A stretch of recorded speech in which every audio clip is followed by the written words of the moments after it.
मोदी जी ने बोला था कि एक तरफ कि मैं भिक्षा मांग के खाता हूं, अब वो बोल रहे हैं कि मैं नेता बनने से भी पहले कम से कम 20 राज्यों से ज़्यादा दौरा कर चुका हूं अमेरिका के। हाँ, 29 राज्यों का दौरा बोला है, बाकायदा 29 की फिगर दी है कि मैं 29 राज्यों में दौरा करके आ चुका था अमेरिका का। अब वो कहते हैं कि मैंने भीख मांग के खाई, तो मैंने बार बार कहा ना कि सबसे झूठे प्रधानमंत्री कौन है आज तक के, सबसे झूठे व्यक्ति कौन? माननीय हमारे मोदी प्रधानमंत्री जी। झूठ पकड़ा गया, खुद ही बोला मैं भीख मांग के खाता था, खुद ही कह रहे मैं 29 स्टेट में जाके यात्रा करके आ गया।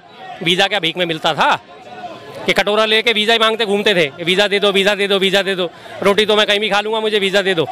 साफ साफ पता चल गया, फिर झूठ पकड़ में आ गया उनका। खुद ही बोलते हैं झूठ और खुद ही भूल जाते हैं।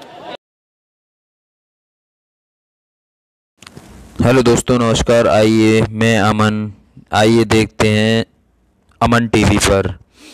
मोदी जी कहते हैं कि मैं भीख मांगकर खाना खाता हूं और मैंने भीख मांगकर 20 से 29 राज्यों में घूम चुका हूं। और हमारे शर्मा जी कहते हैं सबसे झूठ बोलने वाले माननीय प्रधानमंत्री जी हैं।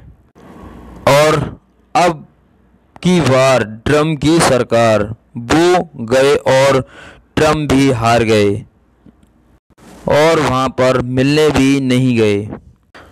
Modi ji made in India का सपना देते हैं, लेकिन विदेशों से लाते हैं, अडानी के हाथ में अडानी का नाम लगा देते हैं। हरियाणा में परिवारवाद मुक्त हो चुका है।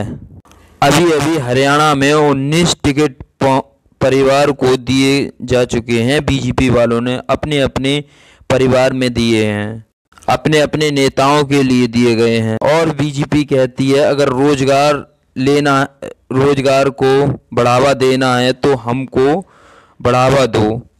और फैक्ट्रियों के बारे में भी कहती है कि अगर आप हमें वोट दोगे तो फैक्ट्रियां भी लगेंगी, रोजगार खत्म हो जाएगा। अभी तो फिलहाल में आपकी सरकार थी।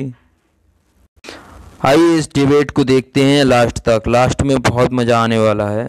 फिर बात करते हैं नेक्स्ट वीडियो में। आइए देखते हैं, मजा आएगा। पिक्चर चालू करो बे। चलो चलो चलो। मोदी जी ने बोला था कि एक तरफ कि मैं भिक्षा मांग के खाता हूं, अब वो बोल रहे हैं कि मैं नेता बनने से भी पहले कम से कम 20 राज्यों से ज़्यादा दौरा कर चुका हूं अमेरिका के। हाँ, 29 राज्यों का दौरा। बोला है, बाकायदा 29 की फिगर दी है कि मैं 29 राज्यों में दौरा करके आ चुका था अमेरिका का। अब वो कहते हैं कि मैंने भीख मांग के खाई, तो मैंने बार बार कहा ना कि सबसे झूठे प्रधानमंत्री कौन है आज तक के, सबसे झूठे व्यक्ति कौन? माननीय हमारे मोदी प्रधानमंत्री जी। झूठ पकड़ा गया, खुद ही बोला मैं भीख मांग के खाता था, खुद ही कह रहे मैं 29 स्टेट में जाके यात्रा करके आ गया। वीज़ा क्या भीख में मिलता था कि कटोरा लेके वीज़ा ही मांगते घूमते थे, वीज़ा दे दो, वीज़ा दे दो, वीज़ा दे दो, रोटी तो मैं कहीं भी खा लूँगा, मुझे वीज़ा दे दो।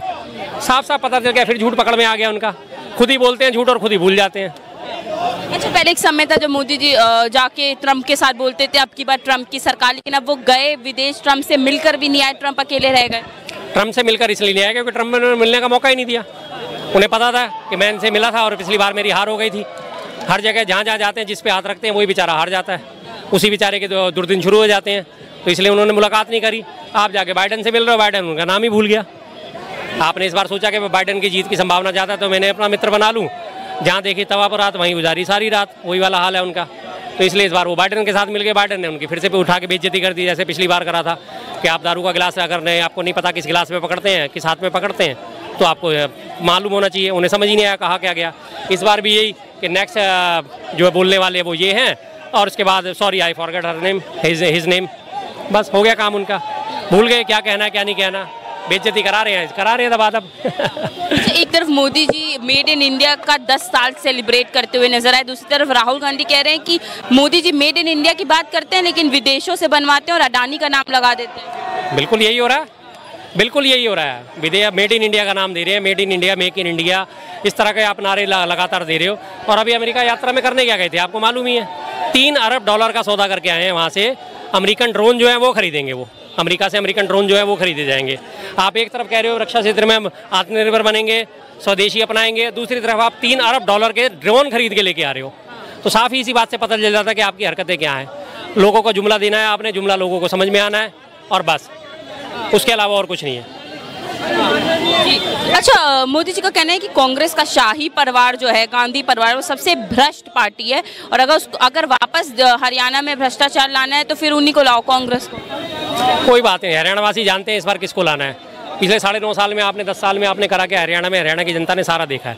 पहले 5 साल आप किसी वजह से चुनाव जीत के, तो दूसरी बार आपने जेजेपी के साथ मिलकर सरकार बना ली, कोई दिक्कत नहीं। जैसे आपने बनाई, सबने देखा कि सबने अपने अपने पेट भरे हैं। जेजेपी ने खूब पैसा कमाया और उसके बाद जब उनका हो गया, आपस में पैचअप हो गया, छोड़ दिया उन्होंने। जेजेपी वालों ने भी इनका साथ छोड़ दिया, 4 लोगों ने उठा के कांग्रेस ज्वाइन कर ली। कांग्रेस आ रही है, वहाँ पे क्लियर आ रही है। और रही बात भ्रष्टाचार की, तो भ्रष्टाचार आपसे बड़ा कोई नहीं करता। अगर आपने भ्रष्टाचार करा था, कांग्रेस ने पहले भ्रष्टाचार करा था, तो आपके पास लिस्ट होनी चाहिए उनकी मौजूद। क्यों नहीं आपने पिछले 10 साल में कोई कार्रवाई करी किसी भी भ्रष्टाचारी के ऊपर? पकड़ के कहाँ से लाओगे, ढूंढ के कहाँ से लाओगे? जिस पर्ची खर्ची का ये हवाला देते हैं कि पर्ची खर्ची का काम चलता था, पर्ची खर्ची वाले लोगों को पकड़ो तो सही ना, फिर लाओ ढूंढ के उन्हें, करो उन्हें डिरेल, करो उनका सिस्टम हैक, करो उनको जेल के अंदर। नहीं कर पाएंगे क्योंकि है ही ऐसा कुछ नहीं। बाकी आरोप लगाने में क्या जाता है, झूठ बोलने में क्या जाता है, बोले जाओ। भगवान ने मुँह दिया है बोलने के लिए, बोलो खूब बोलो, झूठ झूठ झूठ, सुबह शाम झूठ। बेटा भतीजावाद करने का भी आरोप लगाया कांग्रेस पे मोदी जी ने कि आएंगे तो फिर से बेटा भतीजावाद करेंगे। अब आज के समय में परिवारवाद मुक्त हो चुका है हरियाणा। हाँ, परिवारवाद मुक्त हो चुका है हरियाणा। तभी हरियाणा में करीब 19 टिकट जो हैं वहाँ पे उन्हीं के नेताओं के बेटे भतीजों को और बेटियों को दिए गए हैं। करीब 19 टिकट बीजेपी ने जो दिए हैं, 19 टिकट दिए हैं। राव इंद्रजीत है उनका बेटा जो है वहाँ पे, उसका एक वो शरण सिंह कोई शर्मा है उनका बेटा। और अभी कांग्रेस छोड़ के जो किरण चौधरी उसमें बीजेपी में शामिल हुई, उनकी बेटी को वहाँ से, उनको तो सांसद बनाया, राज्यसभा दी, उनकी बेटी को वहाँ से टिकट दिया है, श्रुति चौधरी को। तो भाई भतीजावाद कौन कर रहा है, बेटी भतीजावाद कौन कर रहा है? लगातार आप ही कर रहे हो। आपके तमाम, आपके दिल्ली का उदाहरण उठा के देख लो। पिछले बार के परवेश सिंह साहब के जो बेटे, साहब सिंह वर्मा के बेटे परवेश साहब सिंह वर्मा, यहाँ पे दिल्ली में, नई दिल्ली में बांसुरी स्वराज, सुषमा स्वराज की बेटी, नोएडा में पंकज सिंह, राजनाथ सिंह का बेटा, हर जगह लगातार आपको पूरी लिस्ट मिल जाएगी। लगातार भाई भतीजावाद की लिस्ट निकालने शुरू करेंगे तो पूरी लिस्ट भर जाएगी। बाकी बोलने में किसी का कुछ नहीं जा रहा जी, झूठ बोले जाओ, कोई फर्क नहीं पड़ता। लेकिन जनता तो जानती है ना कि कौन सही है कौन गलत है। सुपड़ा साफ है इनका, हरियाणा में बिल्कुल साफ है। फिर से कहता हूँ, कम से कम 53 सीटें और मैक्सिमम करीब 60 सीटें कांग्रेस की आने है हर हालत में। बीजेपी 20 सीटें पार नहीं कर पाएगी। 20 सीट कांग्रेस, ये बीजेपी किसी भी कीमत पर पार नहीं होती। कांग्रेस की सरकार तय है। अच्छा, ये भी बोलेगा कि अगर रोजगार को बढ़ावा देना है तो भाजपा की सरकार लाओ हरियाणा में। पूरी बात तो बोला करें, रोजगार को बढ़ावा देना है। कौन से रोजगार को? व्हाट्सएप पे जो रोजगार पाए बैठे हैं उन लोगों को बढ़ावा देना है। व्हाट्सएप के बेरोजगारों को बढ़ावा देना है तो बीजेपी को आप ज्वाइन करो, बीजेपी को चुनो। हर जगह इनकी झूठ, हर जगह इनकी फजीयत। पता है आपको, राशन लेने गए लोग वहाँ पे जो 5 किलो राशन लेने आते हैं, उनका मोबाइल ले लेके उनको मिस कॉल दे देके भारतीय जनता पार्टी का सदस्य बनाया जा रहा है। कितना झूठा काम कर रहे हैं। और सबसे बड़ी बात इनकी, आप ये देखो हरकतें, जो इनके संस्थापक बीजेपी के आडवाणी जी संस्थापक सदस्यों में शामिल थे, मुरली मनोहर जोशी संस्थापक सदस्यों में शामिल थे। जिन लोगों ने पार्टी बनाई उन्हें जाके घर पे जाके दोबारा से उनको सदस्य बनाया जा रहा है। इस तरह से तो ये हरकतें कर रहे हैं। इनको सदस्य बनने के लिए लोग नहीं मिल रहे हैं, इस तरह की हरकतों में नहीं उतारू हैं। अभी आपने खबर भी पढ़ी होगी कि मोबाइल चोरी करके, उसका मोबाइल झपटमारी करके और उसे बीजेपी का जबरदस्ती सदस्य बना दिया गया, जिसके बाद उसकी रिपोर्ट दर्ज हुई और उसको बंदे को अंदर करा गया है। ये तो इनकी हरकतें हैं। इस तरह से आप काम कर रहे हो, फिर आप सोचते हो कि हमारी सरकार आ जाएगी। बहुत बढ़िया, आप झूठे नैरेटिव फैलाए जाओ, आने वाली आपकी सरकार आ जाएगी, ख्वाबों में आ जाएगी। ले लो मुझे फिर ख्वाबों में। फैक्ट्रीज बनाने का भी क्लेम कर रहे हैं मोदी जी कि हमने 10 साल में फैक्ट्रीज और कंपनियां इतनी बनवाई हैं, उससे तो फायदा होगा रोजगार। 2-4 के नाम गिना दो साहब, बस बहुत है हमारे लिए। तो सिर्फ 2 या 4 फैक्ट्रीज के कंपनीज के नाम गिना दो जो हरियाणा में नई बनी हो, जिनको आपके बीजेपी के शासनकाल में स्थापित करा गया हो। सिर्फ 2 या 4 फैक्ट्री का उदाहरण दे दो, जनता समझ जाएगी, हम भी बोलना बंद कर देंगे। सिर्फ 2 या 4 गिनती की, मैं 5 भी नहीं कह रहा, सिर्फ 2 या 4 बहुत है बस। लेकिन नहीं मिलेंगी, कोई स्थापित करी हो तब मिलेंगी ना। झूठ बोलने में आपका कोई बात, झूठ बोलने में आपका कीर्तिमान कोई नहीं तोड़ सकता, कोई नहीं तोड़ सकता। इस मामले में मैं मानता हूँ सर्वोपरि आदमी नरेंद्र मोदी जी। उनके भी कहना, हमने कई काम ऐसे किए हैं जिससे गरीबों, दलित और किसान सभी को फायदा हुआ है। हाँ बिल्कुल फ़ायदा हुआ है। किसानों को लठ पड़े, किसान बेचारे अपने एरिया में बंद होकर रह गए। सिंधु बॉर्डर पे आपने लंबी लंबी कीलें ठोक दी गई, किसान दिल्ली में नहीं आ पाए, अपने अपने एरिया में उनको लॉक इन कर दिया। वहीं की उन्होंने अपनी सरकार चलाई, वहीं क्या उन्होंने खाना खाया। हरियाणा का तो ऐसा काम तो किसी ने नहीं करा ना। शंभू बॉर्डर पर आज तक आपका शंभू बैरियर लगे पड़े। शंभू बॉर्डर जो है हरियाणा और पंजाब को जोड़ने वाला जो बैरियर है, वहाँ से आके अभी तक बैरियर नहीं हटे हैं। आपने वहीं के वहीं उनको सबको लॉक कर रखा है। सारे किसानों को आपने एमएसपी का वादा करा, हमने 22 फैसलों पे एमएसपी देंगे, लेकिन वादा कब करा? जिस दिन आचार संहिता लग चुकी थी। अब आचार संहिता लग गई है तो वो फाइनल होगा नहीं। जब तक आचार संहिता लग गई है आपकी कोई भी योजना अमल में आ ही नहीं सकती, क्योंकि आचार संहिता की सीधी सी बात है, आप घोषणा करोगे लेकिन वो अप्लीकेबल होगी नहीं। अब सरकार आनी नहीं इनकी, तो 22 फसलों का MSP खत्म कहानी। रही बात दलितों की, दलितों के साथ कितना उत्पीड़न आप करते हो सब देखते हैं। कहीं आपके राज्यों में दलित के ऊपर पेशाब कर दिया जाता है, कई दलितों को घोड़ी चढ़ने पे गोली मार दी जाती है, कई दलित डीजे बजाने पे उनको गोली मार दी जाती है, कहीं वो उन्हें मूछ रखने पे गोली मार दी जाती है। गुजरात में दलित पगड़ी पहन के नहीं घूम सकते, उनकी पगड़ियाँ उतार ली जाती हैं। तमाम बीजेपी शासित राज्यों में दलितों का यही हाल है। ताज़ा उदाहरण आपका बीजेपी का शासित राज्य है, बीजेपी और वो वाला आपका RJD वाला JDU वाला बिहार, नीतीश कुमार जी के राज में 80 दलितों के घर जला दिए गए। कितना आपने बढ़िया काम करा दलितों के लिए, और इतना बढ़िया आप काम कर रहे हो। हरियाणा में आप दलितों को इतनी इज्जत दे रहे हो, शैलजा जी का नाम ले लेके बार बार आप उछाल रहे हो, तो आप अपनी तरफ से अपनी पार्टी का एक मुख्यमंत्री घोषित कर दो ना।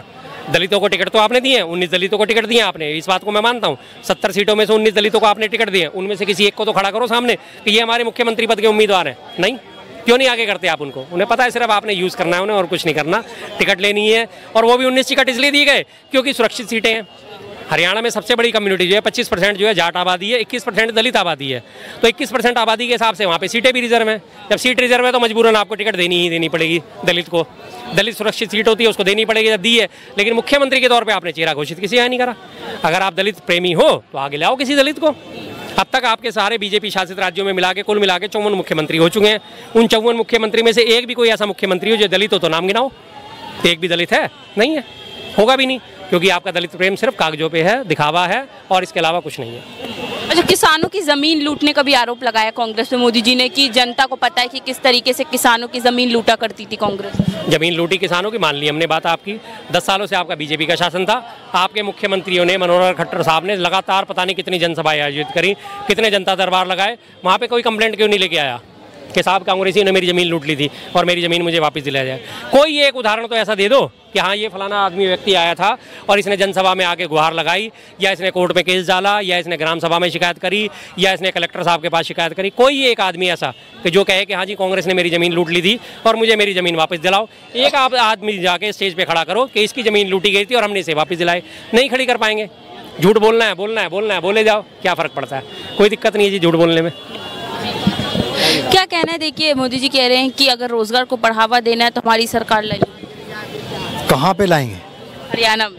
हरियाणा से तो जाने का नंबर आ गया है मैडम। अब हरियाणा में तो अगर किसी जाट के या किसी के घर में जाकर के को कह देना कि भारतीय जनता पार्टी को वोट देना, उन्होंने कहा भाजपा का नाम भी मत लेना, गलती से नाम भी ले दिया तो रिश्तेदारी तोड़ दे रहे हैं लोग। अब ये नौबत आ चुकी है। किसी जाट को फोन करो जो रिश्तेदार हो और उससे कहो कि भाजपा, उन्हें नाम भी मत लेना। अब तो ये स्थिति आ गई है हरियाणा के अंदर। देखिए भाजपा हरियाणा से जा रही है और आपका JNK में तो है ही नहीं। ये दोनों राज्य हार रही है। उत्तर प्रदेश की 10 सीटें जो हाँ उपचुनाव हो रहा है वहाँ 0 अंडा आ रहा है। दिल्ली में नाम लेने वाला नहीं है उनका, क्योंकि 2 करोड़ जनता अरविंद केजरीवाल को चौथी बार बनाने जा रही है 70 में से 70 सीटें दे करके बम्पर। क्योंकि अरविंद केजरीवाल अपना ही रिकॉर्ड तोड़ करके दिल्ली में चौथी बार बनने जा रहे हैं। तो देखिए मोदी जी को पूरा भरोसा है, कह रहे हैं कि अब जैसे जैसे चुनाव आ रहा है कांग्रेस धीरे धीरे कमजोर पड़ती जा रही है, खत्म हो रही है। खत्म तो भारतीय जनता पार्टी हो रही है। वो गलत समझ बैठे हैं। जैसे उत्तर प्रदेश में लोकसभा का इलेक्शन हुआ, 43 सीटें जीत करके इंडिया गठबंधन आगे बढ़ा है। वहाँ पे जाकर के इन्हें आवाज़ नहीं आती निकल के। इस तरीके से आप देखिए कहीं भारतीय जनता पार्टी का पतन स्टार्ट हो चुका है।